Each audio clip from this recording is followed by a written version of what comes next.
조선시대 사람들의 하루 평균 술 소비량을 살펴보면 놀라움을 넘어 충격에 가까운 사실을 마주하게 됩니다. 막걸리 기준으로 하루 평균 1에서 1.5리터, 농번기 농민은 그 2배 가까이를 마셨다는 기록이 남아있습니다.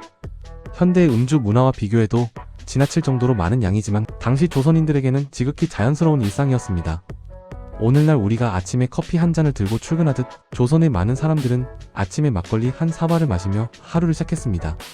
점심 무렵 또 한 사발을 들이켜 땀을 식히고 저녁이 되면 마을 잔치와 풍류 모임에서 술은 끝없이 돌았습니다. 술은 특별한 날에만 등장하는 음료가 아니라 매일의 생존과 노동, 인간관계를 유지하는 핵심 도구였습니다. 그렇다면 조선은 왜 이렇게 술이 넘쳐나는 사회가 되었을까요? 어떻게 한 나라 전체가 술 없이는 굴러가기 어려울 만큼의 구조를 갖게 되었을까요? 역사 역설. 일부 조선 성인의 일일 평균 술 소비량. 조선시대 사람들의 실제 음주량을 기록해서 추리면 당시의 술 문화가 얼마나 일상적이고 보편적이었는지 실감하게 됩니다.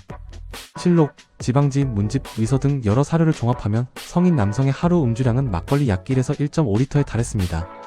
농사철에는 노동량이 증가하며 술을 더 자주, 더 많이 마셨고 어떤 기록에는 하루 2에서 3리터에 이르렀다는 내용도 있습니다. 농민들은 새벽 일을 시작하기 전 술 한 사발로 속을 달래고 땀 흘린 뒤 피로를 풀기 위해 또 한 사발을 마셨습니다. 그들에게 술은 노동의 연장선이자 에너지원이었고 몸의 기운을 돌게 하는 약재처럼 여겨졌습니다. 양반들은 그보다 더 자주 술을 마셨습니다. 손님 접대, 시회, 풍류 모임, 향음주례 같은 각종 행사에서 술은 예법 그 자체였고 술을 적게 마시면 예를 모르는 사람으로 평가받을 때도 있었습니다. 오히려 깊이 마시는 것이 풍류와 인품을 드러내는 방식이기도 했습니다. 관료들의 공식 자리에서도 술은 빠지지 않았습니다. 관찰사가 지방에 도착하면 수령들은 반드시 술상을 차려 접대해야 했고 선비들은 술을 함께 나누며 학문과 성정을 논했습니다.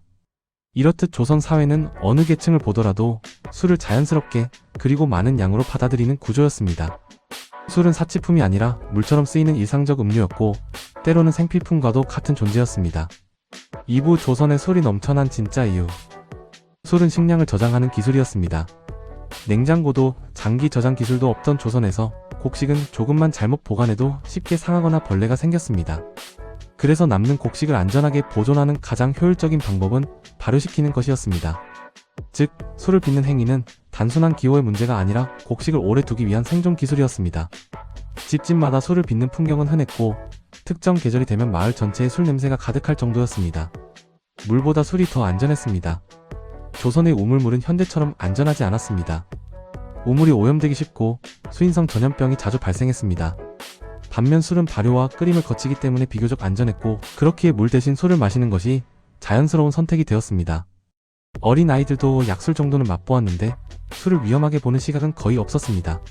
술은 몸을 따뜻하게 하고 기운을 돌게 하는 좋은 것으로 인식되었고 갈증을 풀 때 술 한 사발을 마시는 일도 드문 일이 아니었습니다.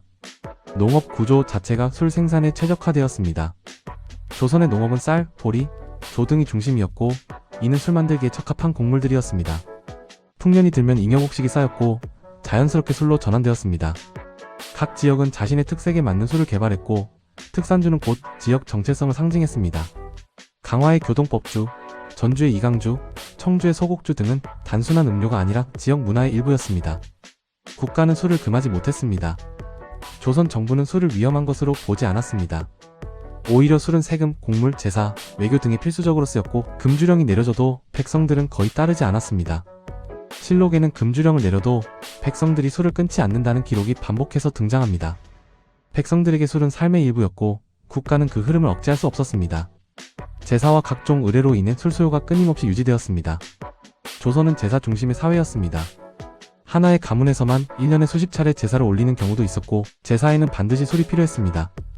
혼례, 상례, 환갑잔치, 마을잔치 등 술이 들어가지 않는 의례는 거의 없었습니다. 의례가 많은 사회에서는 술 소비가 자연스럽게 많아질 수밖에 없었습니다. 술은 단순한 음료가 아니라 전통을 이어가는 매개였기 때문입니다. 3부 조선의 술 문화는 현대와 무엇이 달랐나? 조선의 술자리는 의례 그 자체였습니다. 오늘날 술자리가 친목을 위한 자리라면 조선의 술자리는 예법을 배우고 사회 질서를 확인하는 공간이었습니다. 향음주례 같은 대표적인 술 의례에서는 잔을 올리는 순서, 첫 잔을 바치는 대상, 술잔을 드는 자세까지 모두 규정되어 있었습니다. 술을 어떻게 마시는지가 곧 그 사람의 품격을 보여주는 기준이었습니다. 음주 연령 개념이 없었습니다. 조선에는 음주 가능 연령이라는 개념이 존재하지 않았습니다. 어린아이들이 약술을 마셔보는 일은 자연스러웠고 가족 전체가 술을 중심으로 모이는 일이 잦았습니다.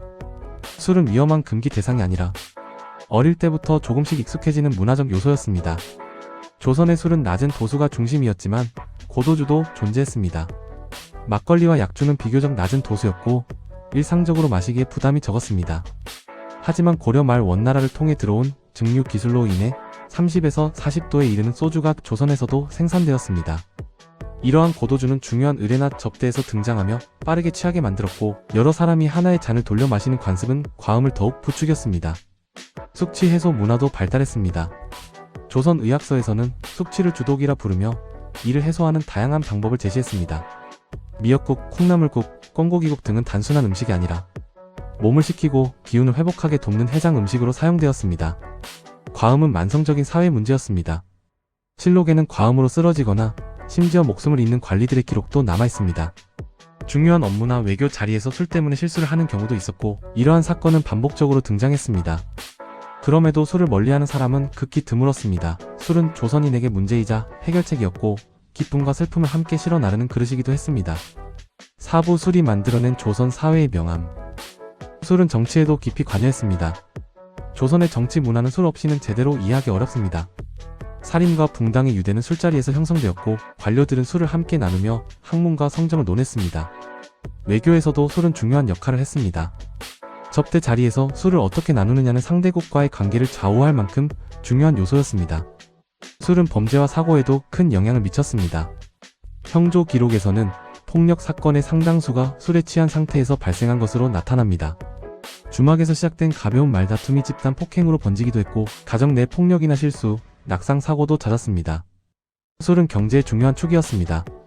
조선의 양조 산업은 가정 양조, 관영 양조, 지역 특산주, 밀주 생산까지 다양한 형태로 존재했습니다.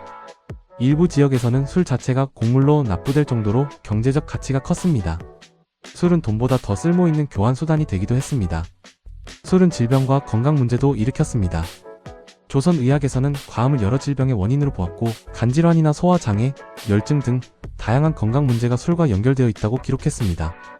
동의보감에서도 술을 약이자 도구로 규정하며 적절하게 마시는 것의 중요성을 강조했습니다. 그러나 술은 일상을 더욱 풍부하게 만들었습니다. 술은 조선인에게 큰 위로와 즐거움이었습니다. 풍류를 즐기며 시를 읊고 노동을 마친 뒤 피로를 풀고 집안의 웃음과 슬픔 속에서 술은 늘 함께했습니다.